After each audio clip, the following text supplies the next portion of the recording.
FM. Dynamique FM, il est 21h.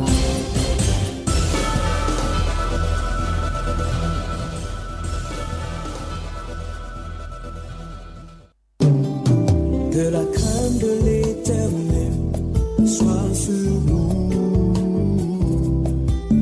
Que la crainte de l'Éternel soit sur nous. Bonsoir à tous, salut à vous messieurs, mesdames, bienvenue à ce programme radiophonique de tous les jeudis 21h. C'est l'émission Que la crainte de l'Éternel soit sur nous, avec à la technique ce soir Élise Etondé, programme qui ira jusqu'à 21h50. 50 minutes qu'on s'offre les enseignements du frère Junior, invité constant et permanent par la grâce du Seigneur. Frère Junior, bonsoir. Bonsoir Billy, bonsoir à tous les auditeurs des Dynamiques FM. Et soyez les bienvenus. C'est le constat et le contentement est encore renouvelé ce soir. Messieurs, mesdames, je rappelle que vous pouvez faire l'émission avec nous jusqu'à 21h50, heure à laquelle on nous mettra fin à ce programme par SMS uniquement en posant toutes vos questions, soit en participant à l'émission au travers du 6 71 34 54 14 6 91 60 02 84. Frère Junior, oui. J'ai un message d'un frère, le frère Olivier, qui est parvenu sur le groupe WhatsApp de l'émission. Oui. Je vais lire et vous allez forcément donner un petit point de vue juste après. Je compte sur le Seigneur. Frères et sœurs, c'est terrible, vraiment très très grave aujourd'hui. Par le sang de Jésus, nous avons été affranchis. Et maintenant, en regardant ces choses, que dirons-nous ? C'est pourquoi nous ne comprenons pas quel est le rôle d'un guéri dans le corps du Seigneur Jésus-Christ. Dieu, dans sa toute-puissance et dans son infinie grandeur, s'est rapproché auprès des hommes et s'est humilié afin que les hommes, dans leur petitesse, tournent leur regard vers lui et comprennent son langage et sa volonté. Mais seulement l'homme, dans sa perversité, son égoïste, son hypocrisie, n'a point écouté et compris sa volonté. Avec son cœur corrompu, a laissé le diable envahir son cœur au point de se laisser dominer et gouverner par cette entité maléfique et démoniaque. Les hommes ont vendu l'autorité que Dieu leur a gratuitement donnée à Satan, et voilà qu'au travers d'eux, il se glorifie. Je parle de Satan. Il parle ici de Satan. Maintenant, au lieu que l'homme s'exprime, c'est Satan qui parle en eux pour attirer, posséder et emmener avec lui les âmes en enfer, et tous les paresseux, les faibles et tous ceux qui s'aiment eux-mêmes et rejettent le Seigneur Jésus-Christ sont et seront amorcés par ces séductions.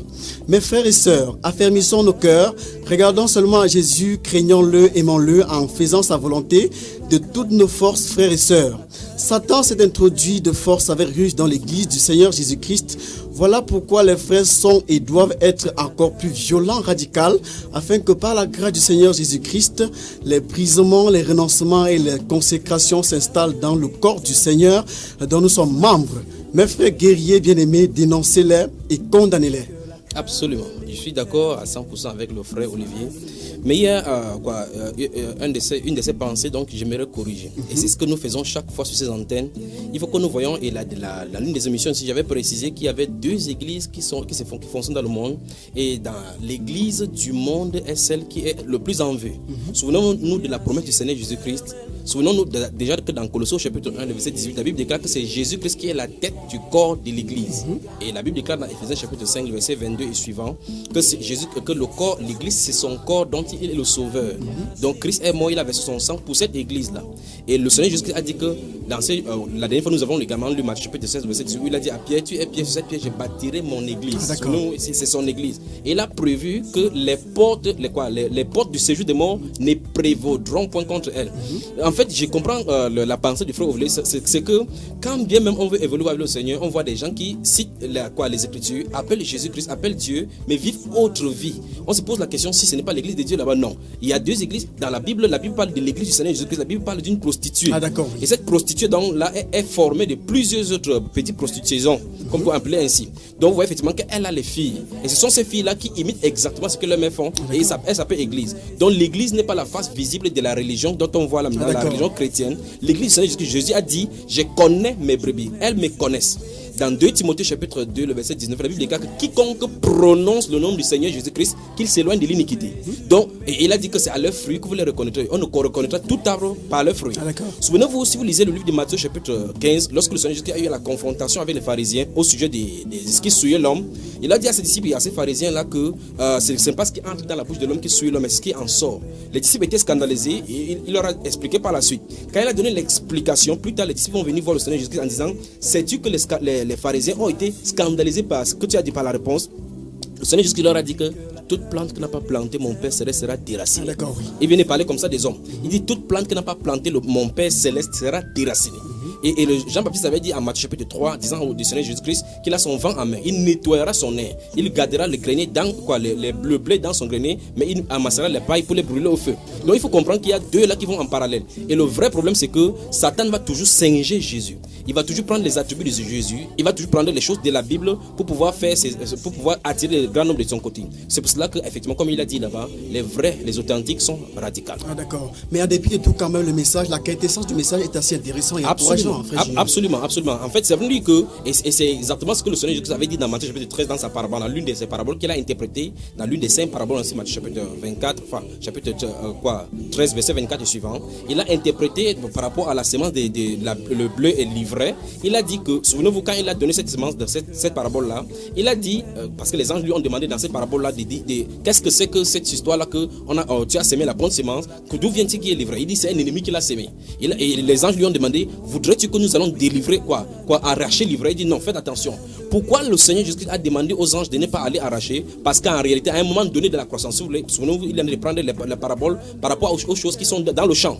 Lorsque vous voyez, pour ceux qui sont dans le champ, je profite de l'occasion pour saluer toutes les personnes qui vont au champ et qui communient ainsi avec le Seigneur, qu'ils voient Dieu dans la nature, Dieu opérant dans la nature. Ah, d'accord, oui. Donc tous ceux qui vont au champ vont comprendre effectivement cela. Vous voyez, à un moment donné, ce que nous appelons ici Susongo. Lorsque c'est jeune et la canne aussi est jeune, vous ne pouvez pas différencier. À un moment donné, c'est lorsque ça commence à être mature que vous savez distinctement quelle est la canne à sucre là. Donc de la même façon avec le blé et l'ivraie, c'est ainsi. Le Seigneur Jésus a dit laissez-les croître ensemble. À un moment donné de leur jeune évolution, lorsque l'ivraie et le blé sont en train de fonctionner, vous ne pouvez pas différencier. On a du mal à différencier. Effectivement. Et comme le frère Olivier a signifié dans ses propos, c'est le radicalisme. En fait, quand on parle de radicalisme, les gens croient peut-être que c'est des xénophobismes ou bien des homophobes. Ce n'est pas ça dont il est question. C'est uniquement prendre position pour la vérité. Pour le Seigneur et vivre seulement dans la vérité. Totale. Absolument. Sans se laisser corrompre, en fait. Absolument. Parce que vous allez voir effectivement que les chrétiens sont dans toutes les couches de la société. Dans un bureau où les chrétiens vont vivre, il y a des gens qui vont corrompre là-bas. Il y a les chrétiens qui sont policiers. Vous allez voir, par exemple, les policiers, jusqu'à un certain âge ici au Cameroun, aller en route, prenez 500. Quand bien même le délégué voudra faire quelque chose, on voit effectivement que ça a baissé de façon drastique, mais on en voit toujours. Qu'est-ce qu'il veut dire? Il veut dire le chrétien est celui-là qui donne la moralité est au standard divin. Au standard divin. Ça veut dire que c'est lui qui est le modèle. C'est pour cela que le Seigneur Jésus nous appelle le sel de la terre. Donc là où il y a la corruption, on met la justice. Là où il y a l'impureté, on vit la sainteté afin d'être la lumière aux autres. Sinon, dans cette ghetto-là, dans ces filets que tout le monde entier se trouve, les gens pensent effectivement qu'il n'y a plus de sortie. Mais c'est le chrétien qui devait voir effectivement, afin que d'autres personnes voient les chrétiens vivre, on voit effectivement que ici on peut vivre sur cette terre-ci dans la sainteté. Par exemple, un policier qui va s'engager dans le travail, c'est effectivement qu'à tel grade, on touche telle somme. Donc, ils n'ont pas de justification devant Dieu pour dire, par exemple, que c'est le salaire qui est petit. Il y a des gens qui travaillent moins, qui ont moins de salaire que lui. Donc, maintenant, qu'est-ce qu'il veut dire? Si un chrétien est policier et qui se livre à la corruption comme les autres policiers, il est coupable devant le Seigneur. Il doit se contenter de s'en. Souvenez-vous, dans Luc au chapitre 3, lorsque les soldats sont venus voir Jean-Baptiste pour dire, et quoi, nous qu'allons-nous faire? Ils sont venus pour demander la pensée de Dieu par rapport au travail. Jean-Baptiste leur a dit, contentez-vous de votre solde. Donc vous voyez effectivement que l'esprit de corruption au milieu des corps habillés n'a pas commencé aujourd'hui. C'est d'antan. Souvenez-vous, lorsque le Seigneur Jésus est ressuscité, les soldats qui gardaient le tombeau savaient effectivement qu'il y a eu résurrection. Ils ont vu effectivement cet ange-là descendre, puissant ange descendre pour pouvoir secouer la pierre et faire sortir Jésus. Qu'est-ce qui s'est passé? Plus tard, les gens vont savoir effectivement que le corps n'avait pas été là. Ils vont dire aux soldats, allez-y, dites que ces disciples sont venus voler. Effectivement, corrompus. Et la Bible déclare donc que cette pensée-là a circulé parmi les Juifs jusqu'à ce jour. C'est pour ça que certains Juifs ne croient pas au Seigneur Jésus, parce qu'on dit que ces Jésus-là, ce n'était pas leur Messie à eux. Donc on voit effectivement la corruption est dans ces cas. En fait, je prends tout cela pour montrer effectivement que le chrétien doit être la lumière du monde. Le chrétien doit être le sel de la terre, pas ce qu'on récite aujourd'hui dans les milieux ecclésiastiques, dans les milieux religieux. Vous allez voir les pentecôtistes crient à tue-tête, je suis la tête et je ne suis pas la queue. Ils font comme ça, ils sont derniers. Je suis en haut, je ne suis pas en bas. Il faut comme ça, il récite comme ça dans sa chambre, il habite comme ça à bas niveau et les mondes sont d'arriver au niveau. Dieu n'a pas dit dans la Bible que les chrétiens sont la tête et non la queue. Il n'a pas dit cela. Si on avait seulement le temps dans cette émission, si vous avez dit vous touchez les coins ou vous me secouez à l'intérieur. Si on avait le temps, j'entrerai dans ces versets pour. Enfin, ça se trouve dans le livre de Deutéronome. Allez-y, frère Junior, en quelques minutes. Dans ce Deutéronome, au chapitre 22, effectivement, nous allons voir effectivement une succession des bénédictions conditionnées là-bas et des malédictions également conditionnées. Dieu donc dit dans Deutéronome, les gens pourront lire cela à la maison, il dit dans Deutéronome chapitre 28, il dit si tu obéis à ma voix, si tu fais telle ou telle chose, je ferai de toi la tête et non la queue. Il faut qu'on se comprenne cela. Donc Dieu n'a pas dit vous êtes la tête et non la queue. Non, il a dit si vous obéissez. Alors vous allez voir maintenant les chrétiens vivent n'importe quel style de vie. Vous leur présentez la Bible et dit non, Dieu va comprendre. Dieu n'est pas trop rigoureux, on est assez dur. Donc on commence à juger selon le jugement de l'homme. Alors que Dieu a ôté le standard haut. Le Seigneur Jésus dit dans Matthieu chapitre 5 verset 48 que soyez donc parfaits comme votre Père céleste est parfait. Donc tous ceux qui vivent dans l'iniquité, qui prononcent le nom du Seigneur Jésus-Christ, c'est un jugement qu'ils prononcent contre eux-mêmes. Parce qu'il est écrit que ce nom-là, c'est nom glorieux. On ne doit pas le prononcer en vain. Ah, d'accord. Et donc vous affirmez donc, parce qu'à écouter le message du frère Olivier qui s'est un petit peu trompé d'après vous dit, et qu'il y en a plusieurs qui pourront se tromper comme lui en appelant l'église qui n'est pas l'église du Seigneur. Absolument. L'église du Seigneur. Je veux dire que dans ces brouhaha, dans ces cacophonie religieuses se trouve la véritable église du Seigneur. Ça l'a toujours été. Ah d'accord, mais elle est presque invisible. Absolument. Non, elle est invisible parce qu'en fait, l'église n'est pas une organisation. C'est ça le vrai problème au milieu des gens. Les gens voient cette façon pompeuse de l'extériorité. La dernière fois, on parlait des croisades ici. Lorsqu'on voit le monde y aller, on croit effectivement que c'est Dieu. Alors maintenant, l'église, la véritable église, c'est une entité spirituelle. C'est un organisme vivant dont Christ est la tête et le coordonnateur. Vous ne verrez personne de cette église-là se taguer comme étant le chef d'une église. Parce qu'ils savent distinctement que c'est Christ Jésus qui est la tête du corps. Mesdames, Messieurs, bonsoir à vous et bienvenue à ce programme. Si vous venez de prendre l'émission en cours, vous écoutez l'émission Que la crainte de l'Éternel soit sur nous. C'est tous les jeudis dès 21h sur Dynamique FM. La fréquence est 103.9. Et pour le compte ce soir, nous avons Élise Etondé qui assure la partie technique jusqu'à 21h50 minutes. On va écouter, frère Junior, une chanson. Non, avant ça, on a été absent la semaine dernière, frère Junior. Par la grâce de Dieu, nous sommes là aujourd'hui et toute chose concourt au bien de ceux qui aiment Dieu. Dieu sait pourquoi. La raison, c'était qu'il y a eu ceux qui étaient gravement malades. Absolument. Et Dieu nous a orientés de ce côté-là. La semaine a été Dieu et pour vous et pour nous. Est-ce que ça relève de l'amour, frère Junior?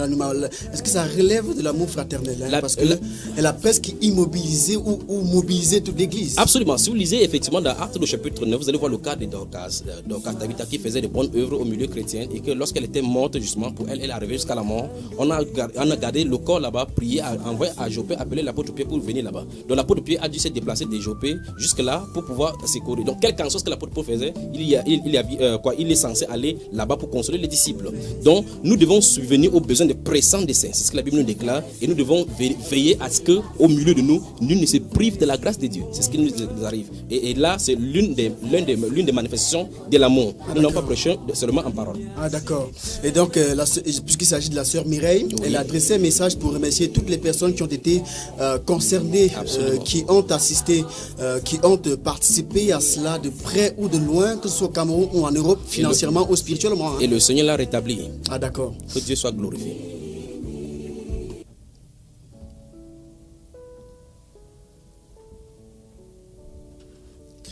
Est-ce qu'on peut dire, frère Junior, qu'à la suite de tout ceci, la gloire revient au Seigneur? Absolument. La Bible déclare qu'en toute chose, les chrétiens devraient le savoir. La gloire revient toujours au Seigneur. Parce que, quoi que nous fassions, dans le livre d'Ésaïe au chapitre 26, la Bible déclare ce que nous accomplissons, c'est toi qui le fait pour nous.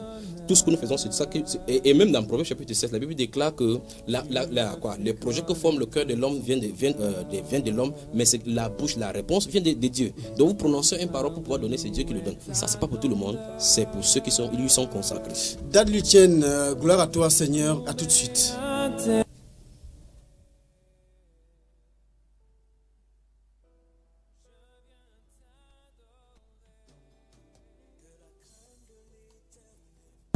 Sois sur nous, que la crainte de l'Éternel soit sur nous, que la crainte de l'Éternel soit sur nous, oui, que la crainte de l'Éternel soit sur nous. religions qui ont endurci le cœur des gens. C'est la religion qui a endurci le cœur des gens, qui fait que maintenant tu peux plus parler de Dieu à quelqu'un parce que la religion est venue, elle a détruit ça. Et ça, c'est là qu'on voit que c'est l'œuvre du diable, c'est l'œuvre de Satan. De fait que tu peux plus rien semer dans le cœur parce que les cœurs sont tellement durs. Dès que tu prononces le mot Dieu, ils savent même pas de quel Dieu tu vas leur parler, mais ils en veulent pas. Tout de suite, ils veulent pas. La religion a fait son travail. Les gens ont vu les guerres, les gens ont vu que ça n'apportait que des problèmes, que des meurtres, que des assassinats, que des guerres, des conflits, que des querelles. Donc les gens ne veulent pas de Dieu. Et je faisais partie de ces gens-là aussi. Et j'en connais encore beaucoup. Malgré que voilà, nos vies ont changé. Tout le monde a vu le changement radical. Tout ce qui est ajouté à la parole de Dieu vient du diable, même si ça semble être bon. Car je suis assuré que ni la mort, ni la vie, ni les anges, ni les principautés, ni les puissances, ni les choses présentes, ni les choses à venir, ni la hauteur, ni la profondeur, ni aucune autre créature ne pourra nous séparer de l'amour de Dieu qu'il nous a montré en Jésus-Christ, notre Seigneur. Oui, rien ne nous séparera de notre Dieu. Alléluia.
Je sais que personne ne brisera cette alliance, rien ne nous séparera de toi, Jésus.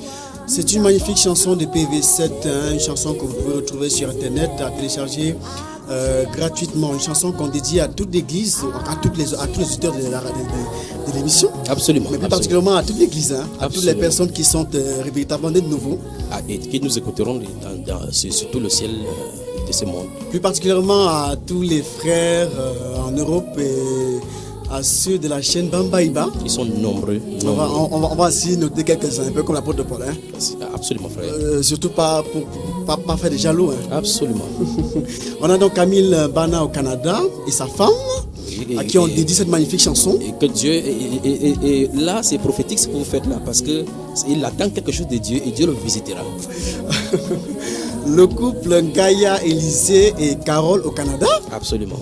On a Stéphane Lenou et sa femme à Lyon en France. Oui, que Dieu les bénisse également. À qui on dédie cette magnifique chanson. Absolument. PV7. On a Mafo Diarra en France. Mato Diarra. Pardon. Voilà. En France, on a Gaïa Serge et sa merveilleuse femme Christelle. Oui. La famille So à Limbe et des Panda Douala. Et Claire Bamba à Abidjan. Et le frère Paulin. Claire Bamba, c'est la femme de Bambaïba. Le propriétaire, le youtubeur. Absolument. Vous savez, c'est l'occasion de corriger quelque chose parce que beaucoup de personnes écoutent ma voix et posent la question en disant Bambaïba, qu'est-ce que tu racontes? Tu bavardes vite à Dynamique FM. Donc Bambaïba, c'est la personne qui poste l'enseignement de Dynamique FM et les autres enseignements sur YouTube. D'accord. Et moi, je suis le frère Junior. D'accord. On a oublié Crash Chabda. Crash Chabda, bon. Les enfants aussi, Ouais, que le Seigneur les bénisse de toutes les façons. Et aussi Monsieur Chabda. Laissons-les à l'homme. Merci à tous et bienvenue à ce programme. Et à tout de suite.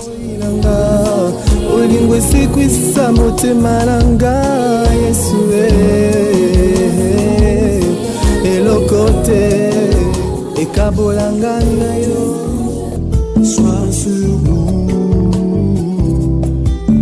que la crainte de l'Éternel. Très heureux de vous compter parmi les auditeurs fidèles de ce programme. Tous les jeudis, on est ensemble à se farcir 50 minutes d'études avec le frère Junior par la grâce de Dieu. Frère Junior, on va revenir sur le cas de maladie, parce que c'est ça qui a empêché qu'on soit présent la semaine dernière. Absolument. On va, parce qu'il y en a qui disent que les chrétiens qui sont nés de nouveau ne sont pas censés tomber malades. Absolument. Puisque vous êtes donc un serviteur de Dieu, vous allez nous éclairer nous et les auditeurs au travers des Saintes Écritures. Est-ce qu'un chrétien qui est né de nouveau est censé tomber malade? C'est que dans ces cas, il ne vit pas sur cette terre-ci. Et c'est l'une des dérives qui se trouve au milieu de l'Église. Vous savez, ceci fait de telle enseigne que les gens souffrent dans leur chair, les gens souffrent, mais ils ne veulent pas dire la vérité. Le fait que quelqu'un puisse dire, par exemple, que je suis malade, ça ne veut pas dire qu'il en est confessé pour accepter cette maladie-là. Par exemple, vous allez lire dans lui des Lamentations, chapitre 3, les versets 36 et 37. La Bible déclare qu'il arrive-t-il quelque chose sur la terre sans que l'Éternel l'ait ordonné? C'est de la volonté de Dieu qu'arrivent les biens et les maux.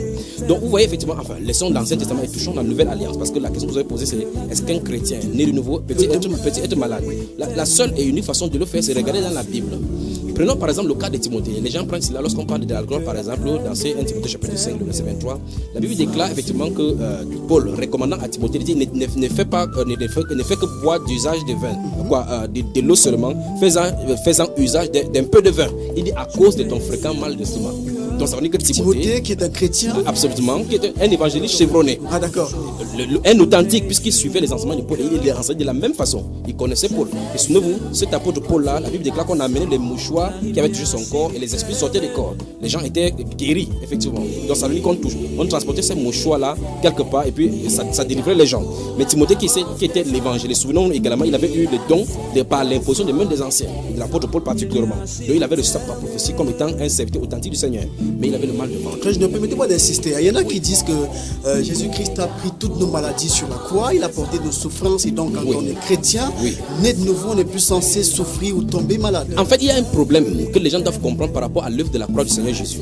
C'est pour ça qu'il y a un enseignement dont les gens pourront entrer en possession. Il y a des réalités qui ne sont pas encore accomplies pour les êtres humains sur cette terre-ci. Par exemple, dans Éphésiens chapitre 2, verset 6, la Bible déclare que nous sommes ressuscités ensemble et nous sommes, c'est clairement écrit là-bas, nous sommes assis ensemble avec lui dans les lieux célestes. Vous voyez cela? Donc nous sommes assis ensemble, pourtant nous sommes sur la terre. Comment se fait-il que nous pouvons être ensemble dans les lieux célestes, ressuscités, et nous sommes en train d'attendre la résurrection? Donc il y a un problème. La Bible déclare par exemple dans le livre des Hébreux chapitre 10, le verset 14, que par une seule offrande, Christ Jésus a amené à la perfection tous ceux qui sont sanctifiés. Donc pour lui c'est accompli. Mais pour nous sur la terre, et les chrétiens qui m'écoutent maintenant, beaucoup savent qu'ils se battent encore avec la masturbation. Beaucoup savent qu'ils se battent encore avec les impurités, la débauche. Il y a des gens qui insultent avant de se rendre compte que la Bible déclare qu'il ne sait de votre bouche aucune parole mauvaise. Ils se rendent compte. Ça montre qu'il y a une œuvre à travers en lui. Ok, maintenant, c'est pour ça qu'il disait ainsi, dans 2 Corinthiens chapitre 5, c'est l'un des versets que les gens utilisent pour soutenir cela. Dans l'un des versets, 2 Corinthiens chapitre 5, verset 17, la Bible déclare, si quelqu'un est en Christ, il est une nouvelle créature. Les choses anciennes sont passées, voici toutes choses sont devenues nouvelles. Je pose la question, est-ce qu'en réalité, si quelqu'un m'écoute, est-ce que ce verset-ci est vrai pour lui? Vous dites, il nous a délivré de notre souffrance. La Bible déclare qu'on s'arme de la même pensée dans 1 Philippiens chapitre 4 que Christ a souffert, nous laissant un exemple afin qu'on suive de ses traces. Dans Philippiens chapitre 1, le verset 27, il dit que la grâce nous a été donnée non seulement de croire à lui, mais de souffrir pour lui. Ah d'accord. Absolument, c'est ce qui est écrit dans 1 Philippiens chapitre 1. Pour qui? Souffrir pour Christ. C'est pour ça qu'il faut faire la différence. On parle des chrétiens qui chrétiens, souffrent c'est pour des chrétiens. Christ. Mais pourtant on dit que Christ a pris toutes nos souffrances sur sur la la croix. Et c'est pour ça que vous voyez effectivement que quand c'est cet enseignement satanique est dans l'église, ça fait le temps que les gens, il n'a qu'à voir les chrétiens. Vous regardez les dimanches par exemple. Lorsqu'ils vont en dimanche, regardez comment ils sont habillés. Même ceux qui sont pauvres font de tels enseignements. C'est pour ça qu'il y a donc la Bible, tu es en dimanche. Parce qu'on sait effectivement qu'on a une habitude de s'habiller dimanche de cette façon pour aller entre guillemets à l'église. Parce qu'on dit que c'est le jour du Seigneur. Par conséquent, frères bien-aimés, beaucoup de personnes souffrent et pour les entreprises religieuses qui sont nantis, qui ont les caméras, lorsqu'ils font entrer des gens, et l'autre se plaignait la dernière fois pour me dire, j'ai dit, je ne suis pas l'avocat défenseur de tout le monde, c'est Jésus qui est le chef de l'église. Il venait se plaindre en me disant que, frère, nous sommes allés dans une église, on nous a mis à la porte parce que nous étions en digne, et d'autres qui étaient en veste, on nous a fait avancer devant parce qu'on devait montrer à la télévision. Donc on donne le conseil aux gens de s'habiller bien. Pourquoi? Parce que c'est le mercantilisme, c'est une technique de marketing pour pouvoir attirer les gens. Parce que lorsque les gens vont voir à l'image, à la télévision, on va voir effectivement que les gens sont bons là-bas, les gens sont bien, pourtant les gens souffrent. Il y a des gens qui ont de VIH, des gens qui ont des fibromes, des myomes, ainsi de suite, et des gens Pire encore, au milieu donc, se trouvent des veuves, des orphelins dont on ne fait pas cas. On les fustille chaque fois d'apporter les dîmes, les offrandes, et on les demande de se bien s'habiller, et l'église n'en prend pas soin. Donc il faut qu'on comprenne effectivement que dans l'église du Seigneur Jésus-Christ, il y a une responsabilité humaine, une responsabilité des chrétiens par rapport à l'œuvre de la croix. La Bible déclare dans Hébreux chapitre 12, le verset 6 et suivant, que si vous n'avez pas part au châtiment auquel tous ont part, vous êtes des enfants illégitimes. Et Dieu donc utilise donc les châtiments pour pouvoir nous corriger afin que nous participions à sa sainteté. Ok, maintenant la Bible déclare donc que quel est donc ce fils-là que le Père, parlant de notre Père humain, que quel est son fils, ce Père qui ne châtie pas son fils. Alors qu'on ne châtie pas le fils, il va aller à la folie. C'est pour ça que la Bible nous donne l'ultimatum de ne pas éloigner la verge de la correction de l'enfant, pour que la folie qui est attachée à lui ne puisse pas l'embouber. Donc par exemple, dans la Bible, permettez-moi que je lis. Allez-y, après Junior.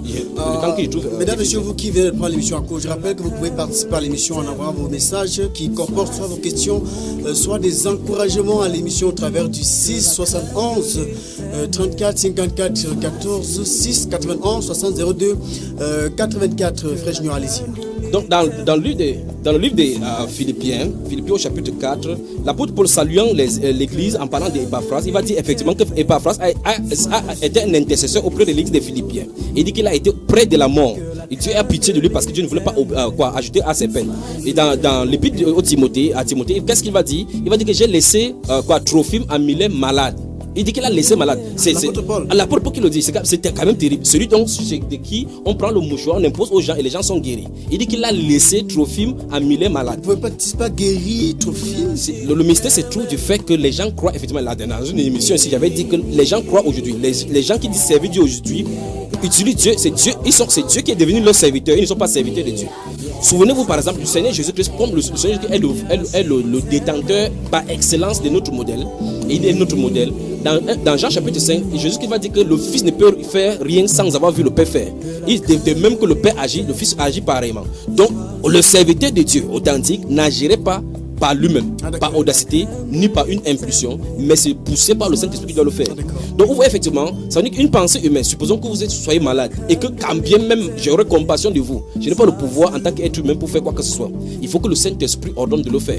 Donc ce qui arrive au milieu de l'église, c'est que vous allez voir effectivement comment les gens prient en ordonnant même au Saint-Esprit de faire le miracle. C'est donc pour cela que vous voyez effectivement, parce que nous avons parlé des croisades ici la dernière fois, vous voyez effectivement comment les gens vont inviter les gens de venir parce qu'il y aura des guérisons.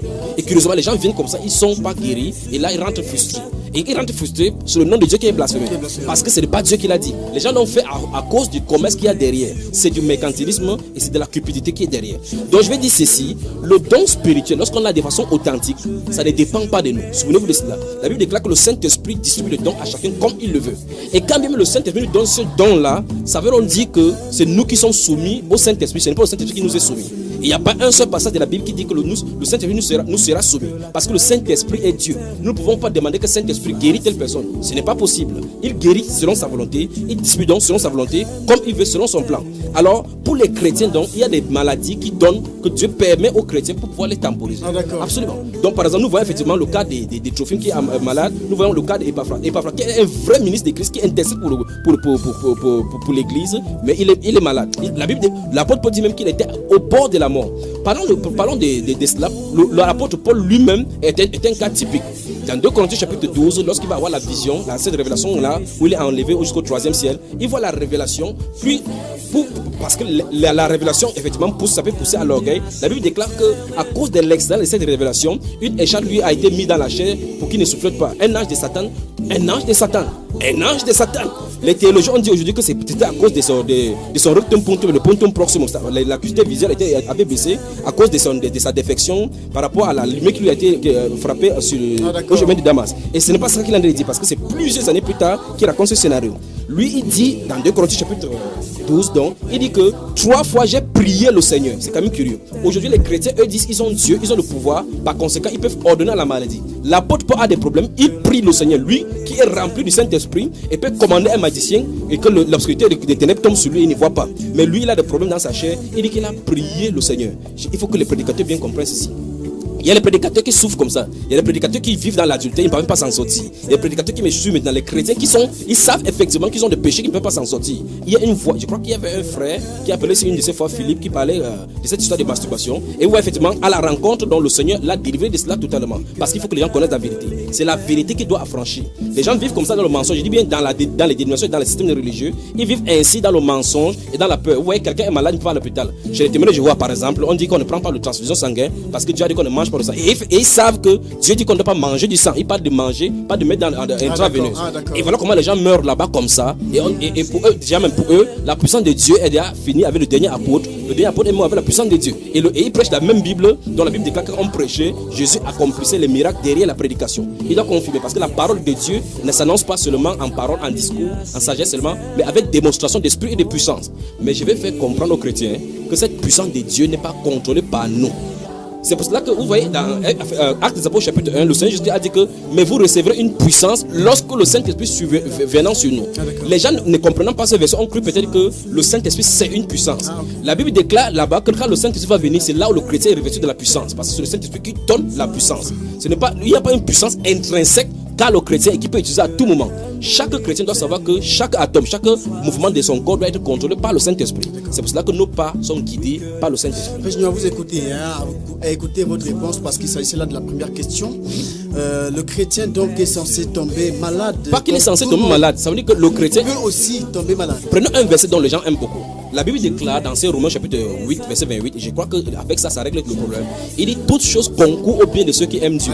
Et dans ces Romains chapitre 8, là, il va finir par dire aucune créature peut ni la mort, ni la vie, ni aucune créature peut nous éloigner de l'amour de Christ, de Dieu manifesté en Christ Jésus. Et il dit toutes choses concourent au bien de ceux qui aiment Dieu. Quand il dit toutes choses, il n'a pas dit seulement les bonnes. Parce que dans toutes choses, il y a les bonnes et les mauvaises. C'est pour ça qu'il dit qu'en toutes choses, rendez grâce à Dieu en toutes choses. L'occasion est donnée aux chrétiens, que ce soit en mal, que ce soit en bien. Parce qu'en réalité, lorsqu'on est dans le plan de Dieu, on sait que, si vous voulez, description il dit, lorsqu'un chrétien est sur la position que Dieu l'attend, Satan devient serviteur de Dieu pour lui.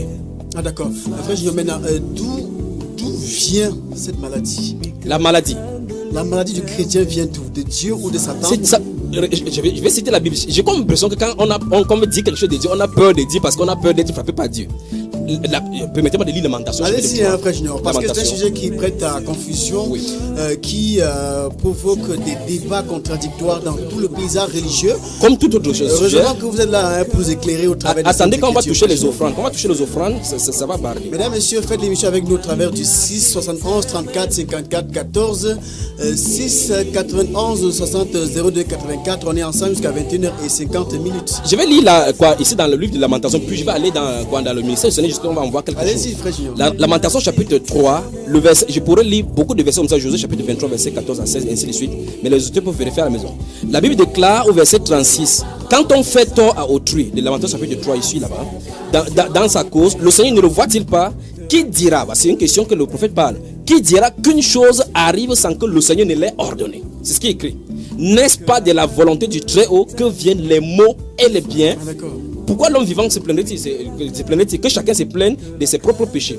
Dans Jean chapitre 9, Jésus, dans le ministère du Seigneur, déjà ici pour commenter, on voit effectivement que pour que les maux viennent, pour que les biens viennent, c'est Dieu qui l'ordonne. Il faut la volonté de Dieu parce que tout est sous son contrôle. Souvenons-nous, le prince de ce monde-ci, c'est Satan. C'est lui qui gouverne ce monde-ci, mais il est sous la coupe de Dieu. Il n'ira que sur le terrain que Dieu lui a demandé. Par exemple, quand nous voyons dans le livre de Job, nous voyons effectivement que c'est Dieu qui a attaqué Satan pour que Satan ne puisse pas attaquer Job. C'est lui qui l'a fait et il était derrière. Il a fixé la limite à Satan pour pouvoir frapper Job. Maintenant, prenons le cas dans Jean chapitre 9. Les disciples vont trouver un aveugle né. Les disciples du Seigneur vont lui poser la question. Cet homme, pourquoi est-il comme ça? Est-ce parce que ses parents ont péché ou parce que c'est lui qui a péché? Jésus a été sans équivoque là-dessus. Il a dit ce n'est ni à cause des péchés de son père, ni à cause des péchés, mais c'est afin que l'œuvre des Seigneurs s'accomplisse en lui. Maintenant, si vous lisez Ésaïe chapitre 35, vous allez voir effectivement dans la prophétie de la venue du Seigneur Jésus-Christ, il dit par exemple que lorsqu'il va venir, les boitons vont marcher, les aveugles vont voir. Ça suppose que pour que les prophéties de Dieu s'accomplissent, il faut qu'il y ait cette condition-là sur la terre. C'est-à-dire qu'il y ait des gens qui sont malades pour qu'ils guérissent afin que son nom soit glorifié. De la même façon comme dans Romains chapitre 9, il a dit à partir du verset 17 que de la même façon, il a suscité Pharaon à dessein pour montrer en lui de sa puissance afin que son nom soit élevé par toute la terre, publié par toute la terre. Donc Dieu, dans certains cas, je ne dis pas que c'est Dieu qui lance toutes les maladies, non. Il y a des maladies lancées particulièrement par Satan. Pour les serviteurs du diable, par exemple, vous allez voir la majorité des marabouts ont toujours des problèmes de maladies, des maladies inguérissables parce qu'ils connaissent ce qu'il en est. Il ne peut pas être guéri par la puissance satanique. Ce n'est que Jésus qui peut les délivrer. Il y a des gens qui m'écoutent maintenant actuellement, qui vivent dans le concubinage et que c'est la maladie leur a été donnée par Satan. Ils connaissent. Il y a des maladies spirituelles injectées par Satan. Mais il y a la maladie que c'est Dieu qui ordonne pour que ça vienne dans la vie des gens. Comme dans Jean chapitre 9 dont je viens de citer. Dans Jean chapitre 9 donc, Jésus révèle que cet homme-ci a été malade afin qu'il vienne guérir pour que le nom de Dieu soit glorifié. C'est exactement ce qui est écrit. Donc c'est Dieu qui a permis cette maladie-là de lui arriver. Maintenant, quand un chrétien tombe malade, frère Junior, oui. Vous écoutez, hein? Oui. Doit-il aller à l'hôpital se faire guérir? Doit-il aller chez un tradipraticien se faire guérir? Ou doit-il attendre la guérison directement d'une prière adressée à Dieu? Ça me pousse encore à... si on avait le temps dans l'émission, on devait redéfinir le chrétien. Allez-y, frère Junior, parce qu'en fait, lorsqu'on parcourt le paysage religieux, c'est ce qu'on constate tout sur ce le qu'on plan. appelle aujourd'hui chrétien aujourd'hui. C'est ce qu'on constate sur le plan religieux aujourd'hui. Mais vous avez consulté sur 3 angles. Doit-il aller à l'hôpital, chez le marabout, attendre des dieux? Souvenez-vous de ceci, je vais dire quelque chose. Dieu intervient toujours et toujours lorsque l'homme est au bout de ses souffles.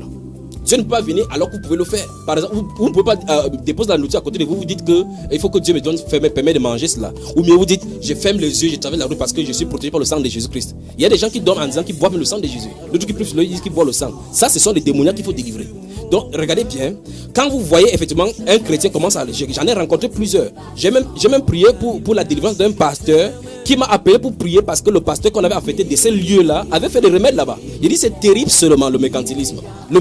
Donc ça veut dire que le pasteur, il a quand même d'abord allé appeler un marabout pour venir déterrer le remède qu'un autre pasteur avait appelé. Vous savez? Donc un pasteur qui se dit de Dieu va aller appeler un marabout pour venir déterrer le remède qu'un autre pasteur a enterré là-bas. Pourquoi? Parce que ce pasteur l'a enterré parce que dans cette paroisse où on l'avait affecté, ça produit du jus. Et vous savez, c'est vraiment, il dit c'est du mercantilisme. Ça le fait de telle façon que quand quelqu'un y est et qu'il voit le nombre de filets qui sont et l'argent qui entre, il ne voudrait pas qu'on l'affecte de là. Et la guerre de positionnement se trouve en haut. La guerre intestinale, la guerre de positionnement, vous voyez, quelqu'un va coopter une autre personne. C'est exactement comme dans l'administration mondaine. Ils vont aller coopter quelqu'un pour qu'on puisse l'affecter dans cette paroisse-là. Et l'autre fait le maraboutisme pour que lorsqu'on va penser en son nom, que ça ne se fait pas. Et voilà le pasteur. Et voilà pourquoi donc, ils ne peuvent pas prêcher contre les marabouts. Parce qu'ils sont amis. En fait, pour d'autres encore, j'en ai vu. Enfin, ça s'est passé ici à Douala. On a vu effectivement comment un homme est venu pour chercher sa femme dans une dénomination. Il a boxé le pasteur. Le pasteur a fui. Au lieu d'aller vers ses fidèles, il a couru en face pour entrer chez le marabout. Le marabout était en train de rire. Le verset d'exemple, la nuit du traversée, le marabout s'habille en blanc. Il est en devant, il vient prendre ce qui s'appelle le corps de Christ ensemble. Mais c'est un scandale, c'est terrible. Donc sur le ténèbre ainsi. En fait, les chrétiens, les véritables chrétiens doivent savoir qu'ils ont 2 alternatives. Soit vivre sous l'onction du Saint-Esprit, compter sur Dieu, ou bien vivre à la délivrance. C'est pour ça qu'il est parlé de la redéfinition du chrétien. Parce que vous voyez effectivement, le médecin, Luc était un médecin. La Bible déclare dans Luc chapitre 8 effectivement que une femme de 12 ans qui avait souffert de sang, de commencement pendant 12 ans, elle avait dépensé chez les médecins, tout ce qu'elle avait chez les médecins et que ça n'allait pire. Les médecins sont des serviteurs de Dieu. Il faut qu'on se comprenne. J'aurais souhaité avoir du temps ici là. Comme les magistrats, les juges et autres là, les policiers, ce sont des serviteurs de Dieu. Parce que lorsqu'on parle de serviteurs de Dieu, les gens disent qu'il faut être né de nouveau pour être serviteur de Dieu. Non. Dans Romains chapitre 9, la Bible déclare par exemple que le magistrat est serviteur de Dieu pour le bout en pied. C'est ce que la Bible déclare. Pourquoi? Parce qu'il porte un attribut de Dieu. Donc si un magistrat n'est pas chrétien, Dieu ne le juge pas en tant que chrétien, il le juge en tant que personnalité qui a son attribut à lui. Donc le médecin, le grand médecin, c'est Jésus. Des médecins portent ces attributs. Malgré qu'en tous les domaines, quand vous allez voir, effectivement, il y a des juges qui veulent, dans Ésaïe chapitre 10, la Bible déclare que les juges de la terre jugent avec justice, qui jugent avec équité. Mais s'ils dévorent les veuves, Dieu va les frapper. Ils savent. Tous les magistrats qui sont là m'écouter, mais savent qu'on leur parle de cela à l'ENAM lorsqu'ils les enseignent. Ils connaissent Ésaïe chapitre 10 véritablement. Maintenant, qu'est-ce qu'il veut dire? De la même façon, comme Jésus-Christ a donné un des attributs, comme aux juges et aux avocats, parce qu'il est encore avocat et en même temps juge. De la même façon, et qu'il y a des juges véreux et des avocats véreux qui parviennent toujours à rompre la justice, à rendre l'iniquité comme justice. De la même façon, au milieu des médecins, il y a des gens qui m'écoutent maintenant, qui sont des médecins, qui se livrent à l'avortement, provoquent les avortements dans les hôpitaux. D'autres sont des satanistes qui boivent du sang dans les hôpitaux, qui font mourir les gens et ils portent la blouse blanche. Mais qu'est-ce qu'ils font? Ils détruisent comme ça la tribu de Jésus-Christ. Malgré cela, donc, il y a les bons médecins. Donc il y a les médecins. C'est pour dire effectivement quoi? Le chrétien ne doit pas craindre le juge, le chrétien ne doit pas craindre le policier, il ne doit pas craindre les gouverneurs, parce que ce sont des serviteurs de Dieu, ce sont nos collègues. Ah, d'accord. Ce sont nos collègues, mais avec d'autres attributs. Nous avons l'attribut de la sainteté de Jésus-Christ, parce que en nous, il est venu comme sauveur. Là-bas, il manifeste ses attributs pour montrer effectivement les différentes divinités, les différents attributs qui sont en lui. Donc effectivement, les médecins sont nos attributs. Mais que non, le marabout n'a pas d'attribut en Dieu. Ah, c'est un esprit satanique. Donc tous les marabouts qui m'écoutent, tous les charlatans maîtrisant les plantes, ils peuvent aller citer Ézéchiel, citer le livre d'Apocalypse qui dit effectivement qu'il y a les plantes dont la guérison c'est fait pour les nations. Ce n'est pas ça dont il est question. Frère Junior, donc techniquement, si un chrétien tombe malade, il ne péchera pas en allant à l'hôpital ou à un centre de santé se faire guérir. Il n'y a pas un verset contre cela absolument. Mais aller chez un marabout, c'est une... Parce que les marabouts utilisent les esprits démoniaques. Nous avons vu effectivement le cas de Simon le magicien ici qui étonnait les gens par les actes de magie qui lui avaient été donnés de faire. Vous voyez effectivement que plusieurs personnes, il y a des gens qui sont allés dans l'Ancien Testament et dans le Nouveau Testament. Nous voyons effectivement les marabouts sur la scène mondiale. Ça n'a pas changé. C'est un esprit terrible, satanique, diabolique. Donc toutes personnes qui vont, effectivement, les gens trouvent quand même à s'en sortir par rapport à cela. Vous allez voir effectivement les témoignages des gens. Donc en fait, de toute façon, les plus grands marabouts aujourd'hui se trouvent en milieu religieux. Donc les sons ceux-là, c'est grossièrement vrai qu'ils sont ils guérissent avec des plantes, mais pas la puissance satanique, mais les vrais, le plus subtil se trouve au milieu chrétien, comme nous sommes en train de dire aujourd'hui. Donc les chrétiens peuvent aller chez le docteur, chez le médecin, dans le centre de santé. Absolument. Dans mon propos aussi, j'ai dit que Dieu commence à agir lorsque l'humanité commence à cesser de pouvoir agir. Par exemple, pour quelqu'un qui aura un mot de tête, s'il a la foi et qu'il dit je vais tenir ferme jusqu'à la fin, et si, souvenez-vous, quand vous tentez comme ça, Dieu va essayer de laisser la chose vous entraîner jusqu'à voir à quel niveau vous êtes. Vous voyez effectivement, et là maintenant, quand vous êtes à bout, vous allez prendre des paracétamol. Ah d'accord. Pour montrer effectivement que la foi là n'y était pas, c'était l'émotion. Et maintenant les tradis praticiens qui disent qu'ils ne sont pas des marabouts et qui disent traiter avec des plantes traditionnelles. Qui leur a donné la connaissance? Ah d'accord. Qui leur a donné la connaissance? Oui, un seul exemple dans la Bible. En fait, vous allez voir effectivement, vous voyez, il y a des gens qui disent par exemple que mon grand-père faisait, enfin, ce sont les initiés, ils savent effectivement que c'est l'initiation et on leur a donné cela et les esprits leur guident. Donc c'est satanique.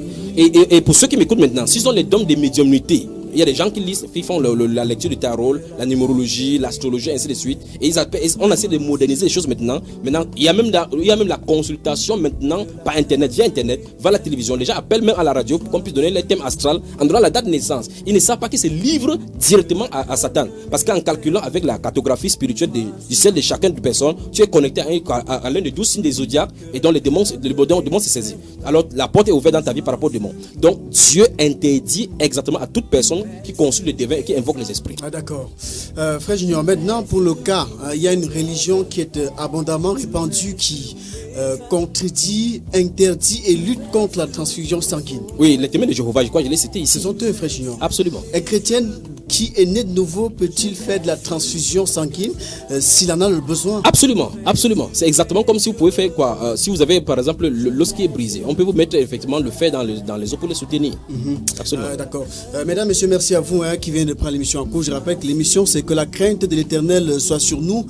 C'est tous les jeudis dès 21h. Ce soir, donc, on traite le cas du chrétien et la maladie. Et la maladie. La possibilité de souffrir. Ah d'accord. L'attitude du chrétien vis-à-vis de la maladie.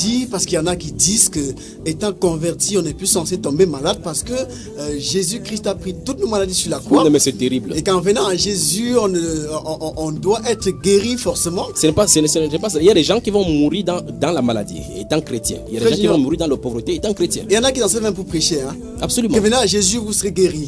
Et vous voyez effectivement que j'ai dit bien, Jésus-Christ est devenu la marque déposée maintenant pour pouvoir avoir l'argent facilement. C'est pour ça que les marabouts s'y trouvent maintenant. Les gens vont à l'école de théologie et puis ils ont effectivement la puissance démoniaque. Ils le font parce que Jésus guérit, sauve. Et on peut venir là-bas. Jésus donne le mariage. Il donne même les actes de mariage maintenant et les passeports. Nous rappelons que cette émission, vous pouvez le retrouver sur Internet, sur Bambaiba, la chaîne YouTube.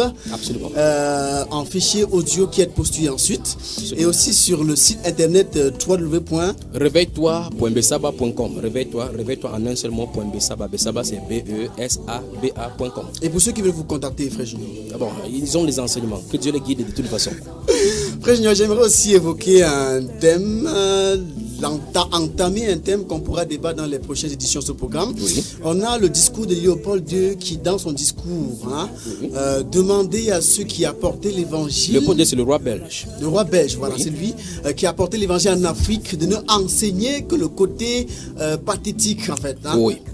Oui. Enfin, vous touchez là quelque chose dont vous savez, lorsqu'on prêche l'évangile aux gens, et puis ce sont ces arguments, parce que j'avais cet extrait de document lorsque j'étais à l'université, et on voit effectivement, vous voyez, l'impérialisme et l'endoctrinement occidental est différent de la vérité cachée dans la Bible.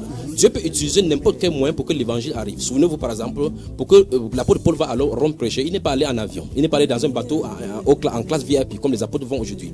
Qu'est-ce qui se passe? L'apôtre Paul, Dieu a fait à ce que le Saint-Esprit a poussé l'apôtre Paul au minute. Nous parlons tout à l'heure des souffrances. La Bible déclare dans Apocalypse, dans le livre d'Actes des apôtres, que c'est l'apôtre Paul qui a dit dans Actes chapitre 20, il dit que dans tous les jours où je parle, le Saint-Esprit m'a averti que des liens et des tribulations m'attendent. C'est quand même curieux. C'est le Saint-Esprit. S'il y a quelqu'un qui est né de nouveau, bien transformé, c'est l'apôtre Paul. Il dit le Saint-Esprit l'avertit dans toutes les vies que les liens et les tribulations l'attendent. Et il a même prophétisé qu'il faut qu'il voie Rome. Mais il n'est pas allé à Rome en première classe. On l'a arrêté devant le prétoire, on a failli le lapider. Dieu est passé par un de ses enfants, l'enfant de sa soeur, pour le délivrer de là. On l'a amené à Rome, il est allé à Rome, on l'a mis en résidence surveillée. Ça a permis à l'évangile de se répandre. Donc Dieu peut utiliser tous les moyens. Je parle par rapport, puisque vous avez dit qu'on va y revenir pour longtemps.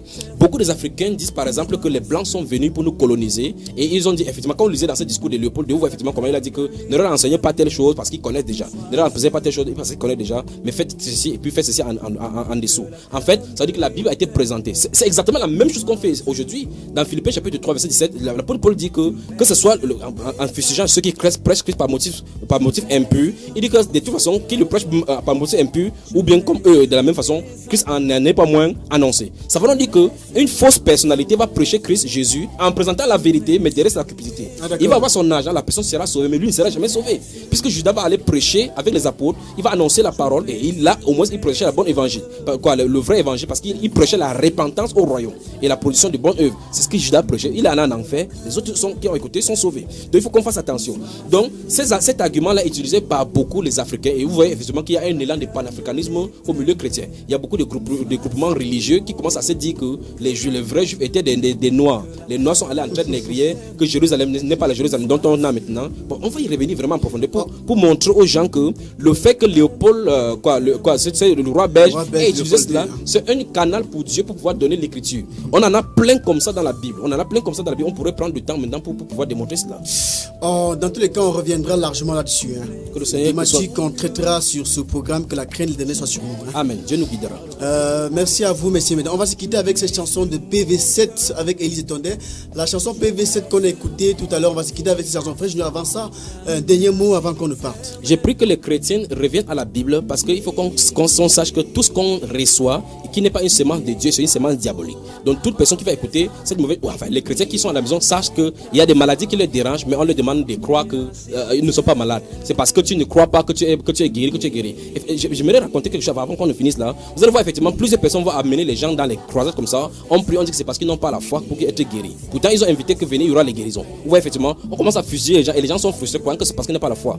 Il y a des gens qui sont malades, il suffit seulement qu'ils soient à la présence de Dieu pour savoir quelle est la volonté de Dieu derrière la maladie. Quand il y a la volonté de Dieu derrière la maladie, par exemple pour l'apôtre Paul dont j'étais dans 2 Corinthiens chapitre 12, la Bible déclare que lorsqu'il a prié 3 fois, après la 3e fois, le Seigneur lui a dit que ma grâce te suffit. Donc il veut dire, laisse la situation, je l'ai permis que ce soit là pour ma gloire. Un point, un trait. Donc derrière chaque situation, que les chrétiens consultent Dieu. Merci à vous, frère Junior. Que le Seigneur te bénisse. Merci à Élise Etonde, merci à vous, messieurs, mesdames. Que la crainte du Seigneur soit toujours avec vous. Rien ne nous séparera de l'amour de Jésus. Tout ce qui est ajouté à la parole de Dieu vient du diable, même si ça semble être bon.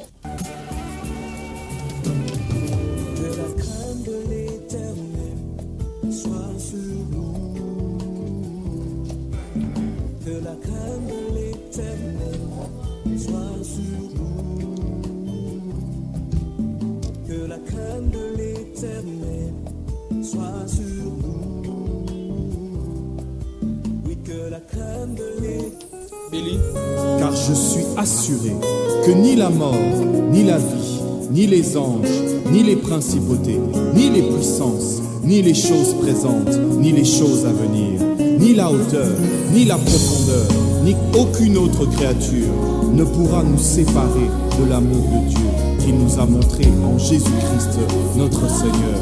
Oui, rien ne nous séparera de notre Dieu. Alléluia.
Jésus est accroché à toi jusqu'à la fin, accroché à toi jusqu'à la fin.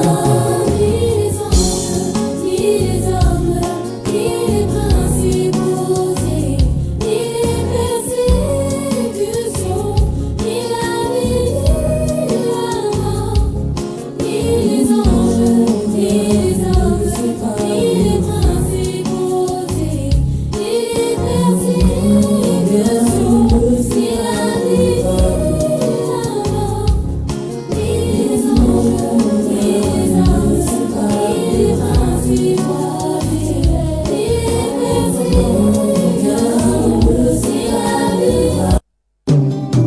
Que la crainte de l'Éternel soit sur nous. Que la crainte de l'Éternel soit sur nous. Que la crainte de l'Éternel soit sur nous.